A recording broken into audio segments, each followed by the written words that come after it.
Hey, you possum peeps! Today is Friday, July 19th, 2024, and you're watching the Weekly Paw. Hi, my name is Sean Patrick Hillman. I'm the editor-in-chief and co-publisher of Pet Lifestyles magazine. So, a little bit of housekeeping to start the episode. I wanted to say thank you for all of the amazing birthday wishes I got on June 28th and certainly over the 4th of July holiday, as well as your donations to Best Friends Animal Society to celebrate that birthday. You guys are awesome. Thank you so much for everything. You know, as a kid, having a birthday, at the top of the summer wasn't the easiest thing. But certainly as an adult and seeing this kind of activity and this kind of support does my heart good. So thank you for that. I really, really do appreciate it. Now, real quick, as many of you know, I am a self-confessed Diet Coke and coffee junkie. Okay, so maybe I have a little bit of a problem with respect to how much caffeine I ingest on the daily. However, anyone who knows me knows I have always loved me some Snapple iced tea. Well, knowing my love of the Long Island-based brand, my friend Maggie Barr over at Lippy Taylor, which is the public relations agency that handles Snapple, sent me some of Snapple's latest offering, Snapple Mini. This thing is so adorable. And, I mean, it really is a mini version of the bottle. You know how sometimes when a brand like Snapple does a mini version of a product, like a mini Diet Coke, it doesn't look the same, it doesn't taste the same. This is literally a miniature version of the bigger bottle. And I will tell you, the juice, the tea, exactly the same. I gotta say, it is phenomenal. Now, as I said, Maggie sent me, some of Snapple's latest offering. It's called Snapple Mini. It's a new line of smaller platform bottles. Obviously, it includes my favorite, which is peach, Snapple apple, and kiwi strawberry. Now, they are the perfect way to celebrate National Picnic Month, which is in July. So, yes, while, out on the picnic this weekend, when the temperatures in the Northeast are supposed to be stunning, your forever one can love that water. Okay, so here we go. Back to Pet. Can love that water that you put into his or her Loving Pet's Bellaroma collapsible travel bowls that we've talked about. So remember, this is the double, and this is the single, and they collapse. They collapse like this, as you saw, okay? So they're very flat, and then you can use the lid, push this down, so you have a very deep bowl, and the lid actually acts as the leg. So we've talked about this product before. Amazing innovation, really well done by Loving Pets. Thank you guys so much for the samples, but my point is, you go out for a picnic with your dog this weekend, get the Loving Pets Bellaroma collapsible travel bowls, fill it with that, delicious pure water out of a bottle, or certainly if you're in New York City, out of a faucet, while we get to enjoy my favorite tea, classic, like Snapple Peach. Just brilliant. Thank you, Maggie, and the folks at Lippy Taylor, and thank you to Snapple. All right. This week's episode is going to be a little different. The lion's share of this episode today is going to focus on our Furry Friday segment for a whole lot of reasons. First and most important being, shelter populations and rescue populations across the country right now are completely out of control. And we've talked about this for the last several months. You've seen the alerts from municipal shelters and from rescues that they are completely overfilled with animals right now. I mean, animal care centers in New York City, which, as you know, I've worked with for a very long time, they've put out advisory after advisory. Please come adopt. They're doing, reduced adoption fees. They're doing a lot of programming to try and get more pets into loving and responsible homes. So rather than talking about new products this week and that kind of thing, we're just going to focus on adoption and the reason why it's so important. So with that, welcome to this week's Furry Friday. This is the part of the episode when we talk about adoptables and the shelter or rescue they came from. Now, you've heard me talk before about my very, very dear friend, Lori Caffrey, who is the executive director at Mount Pleasant Animal Shelter. So I'm going to talk about Lori and the shelter in a second. But I think you guys already know that Mount Pleasant is one of my favorite shelters in the country. All right, first up, Arabella, a 4-year-old female purebred German Shepherd. Arabella is literally the sweetheart of the shelter. This affectionate, gentle, and quiet dog is looking for a special family to love her. She is very smart and is always eager to please, and will be loyal to her humans for as long as she lives. Despite her rock star looks and imposing features, Arabella is a big mush and a bit of a goofball. She loves to go for walks and run around the yard. She's a little bit unsure about other dogs, so it would be best in a home where she is the only fur baby. Now, she can be a little apprehensive when she meets you, and she needs a patient and kind owner. You know, folks, look, I grew up with pugs, just like my father did. But I was extremely close to my maternal grandmother, my Nana, and my Aunt Marissa. She's only 9 years older than I am, so growing up, she was like my big sister. So I ended up spending an inordinate amount of time at my Nana's. Now, my Uncle Chris had a German Shepherd named Sandy when I was a little boy. And as Chris was away at Cornell, he would often leave Sandy at Nana's. So I got to spend a lot of time with her. And she was exactly how Arabella sounds. Sweet, fun, very smart, but also a little weary.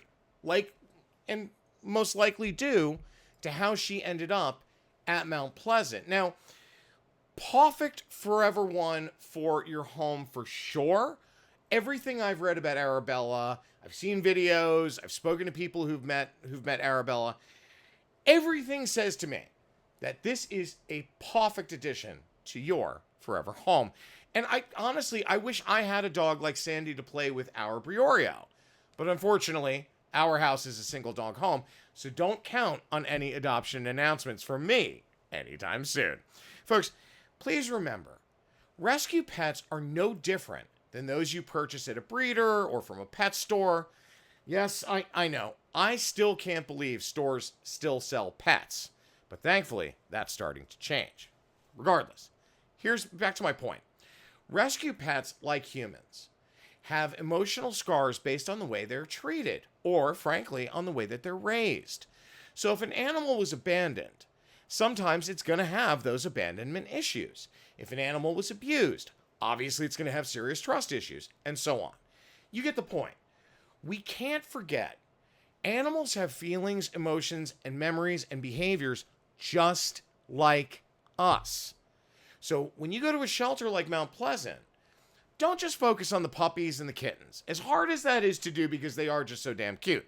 But older pets that have been surrendered for whatever reason, they're in need more than the young ones and often end up resulting in an even deeper loving relationship between you and them. My point is simple. All animals, regardless of age, number of legs, eyes and ears, whatever it is, they deserve a loving and responsible home. After all, that's why we all do what we do in this community. All right, next up is Happy. Happy is a cheerful and easygoing 4-month-old girl who shows interest in everyone and everything around her. She's fond of affection and cherishes being embraced and cuddled. For her, each day is a new adventure. Well, Happy is friendly, affectionate, gentle, playful, funny, and loves kisses. I mean, just look at the face. Oh, you know, given what's going on in the adoption space right now and the severe lack of space at shelters across the country, we're going to cover 3 pets per episode going forward. So, with that, here's Bernadette, a sassy little thing that is just as sweet can be. She is an 8-month-old, very sweet, adorable puppy who loves to snuggle and be cuddled. She may initially be cautious in new situations, but with the right person by her side, she will learn that the world is not as scary as it seems. Bernadette has a heart full of love to give, and with time and patience, she will blossom into a confident and affectionate dog. She has a warmth about her, and she longs for someone who can bring out her true personality and provide her with the love and security she deserves. Okay. Sorry, allergies still playing a bit of a role. Look, we've talked about puppies. We've talked about adult dogs. Now, let's talk turkey or shelter. First up, Mount Pleasant. I have spent over a decade working with this shelter in various capacities. It is a brilliant team, a great facility that is very well managed and cared for. You can see it as clear as day. Mount Pleasant is located at 194 Route 10 West in East Hanover, New Jersey. Now, according to the shelter, for more than 50 years, Mount Pleasant Animal Shelter has been providing exceptional care for homeless animals, working tirelessly to find a permanent, loving home for every cat and dog they serve. Their priority is to save abandoned animals within their community. However, their efforts don't end there. They also partner with shelters around the country to save at-risk animals from being euthanized. Now, Mount Pleasant Animal Shelter never euthanizes any animal for time or space reasons. Adoptable animals reside with them until they find their forever home. Mount Pleasant literally becomes their loving family until they become a part of whomever the lucky adopter is. Just pause them. As I said, worked with them for over a decade. Every single person I've met who's worked there, loving, compassionate, very smart, very engaging, and of course, wanting to help. So, absolutely brilliant, which leads me to talk about Lori, Mount Pleasant's executive director, Lori Caffrey. As I've said before, and look, I've known her for a long time. Lori used to volunteer for various adoption events and community events through other organizations she was volunteering for, like Girl Scouts of America, Junior Women's Club, and so on. Now, as Lori likes to say, "Hi, my name is Lori, and I have a volunteering problem." You know what? Yes, she does. But I gotta say, this woman with a heart of platinum, because gold, frankly, is just nowhere as valuable as her heart is, for sure. She has a lot more going on than meets the eye. It isn't just about Mount Pleasant for Lori Caffrey. It's whenever you get involved in the community and you meet executive directors of shelters or volunteer coordinators or donor bundlers, those kinds of folks, oftentimes they have a lot of other things going on in their lives. And in Lori's case, wow, what a powerful story, what a beautiful story, and something that is just so incredibly heartbreaking and sweet all at the same time. You see, when Lori isn't busy saving every 2- and 3-legged pet from being euthanized, she's actually raising awareness of and advocating for victim families of sudden unexplained death in childhood, or SUDC for short. Now, Lori started doing volunteer work in the SUDC community after her firstborn, Jenna, passed away from SUDC in 2003. Jenna was only about a year and a half old. Lori's volunteer work led to her co-founding of the SUDC Foundation, an organization that helps families who have lost a child. Now, I cannot possibly explain to you how much love and respect I have for my friend Lori. Please, take a moment to check out rememberingjenna.com to learn more about Lori's story and her fight to help those affected by such a horrible situation. No parent should ever outlive their child. We love you, Lori, and thank you for everything that you do for the 2-legged humans, and certainly their forever ones, too. All right.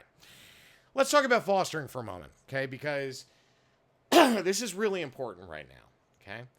Animal shelters and rescues right now are full.